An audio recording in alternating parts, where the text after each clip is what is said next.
Gadget প্রকাশ 15টি গ্রেডে নবম pay scale কার্যকর ও চূড়ান্ত তারিখ 1 অক্টোবর। দর্শক, বিস্তারিত আলোচনা শুরু করার পূর্বে আপনারা যারা এখন পর্যন্ত আমাদের চ্যানেলটি সাবস্ক্রাইব করেননি দয়া করে সাবস্ক্রাইব করে পাশে থাকা বেল আইকনটি অল করে দিন।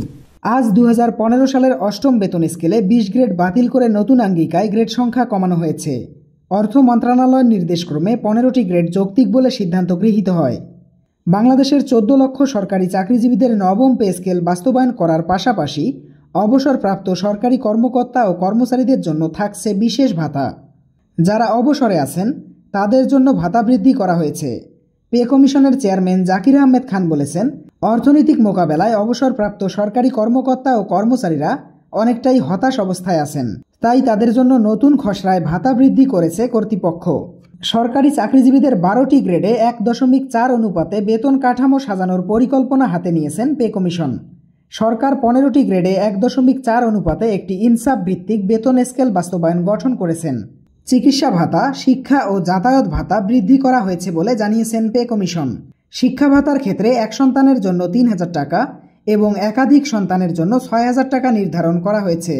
যাতায়াত ভাতা কমপক্ষে 2,000 টাকা খসড়ায় চূড়ান্ত হয়েছে বলে জানিয়েছেন। রেশন সুবিধা, প্রতিরক্ষা বাহিনীর মতো এবার থেকে সরকারি চাকরিজীবীরা রেশন সুবিধা পেতে যাচ্ছে। প্রতি মাসে চাল, ডাল, আটা, তেল সহ নিত্য প্রয়োজনীয় দ্রব্য সামগ্রী সরকারি খাত থেকে সরবরাহ করা হবে। সিলেকশন গ্রেড এবং টাইম স্কেল ফিরিয়ে দেওয়ার জন্য খসড়ায় চূড়ান্তভাবে তা উল্লেখ করা হয়। পাশাপাশি পেনশনারদের সকল দাবি মেনে নিয়ে নতুন আলোড়ন সৃষ্টি করেছেন পে কমিশন। সূত্র মতে, পে কমিশনের এই উদ্যোগ সরকারি চাকরিজীবীদের সকল ধরনের সুযোগ সুবিধা বৃদ্ধি ও আশার আলো দেখাবে। দর্শক, ভিডিওটি চলাকালীন সময় বরাবরই ছোট্ট একটি রিকোয়েস্ট করতেছি, যারা এখন পর্যন্ত আমাদের চ্যানেলটি সাবস্ক্রাইব করেননি দয়া করে সাবস্ক্রাইব করে পাশে থাকা বেল আইকনটি অল করে দিন। পেনশন সুবিধা 45% থেকে বাড়িয়ে সরাসরি 100% করা হয়েছে। বিশ্লেষকরা এটিকে পেনশনভোগীদের জন্য একটি যুগান্তকারী সিদ্ধান্ত বলেছেন এবং এর পাশাপাশি 30% মহার্ঘ ভাতা কার্যকর করা হবে বলে পে কমিশনের সদস্যরা ইঙ্গিত দিয়েছেন।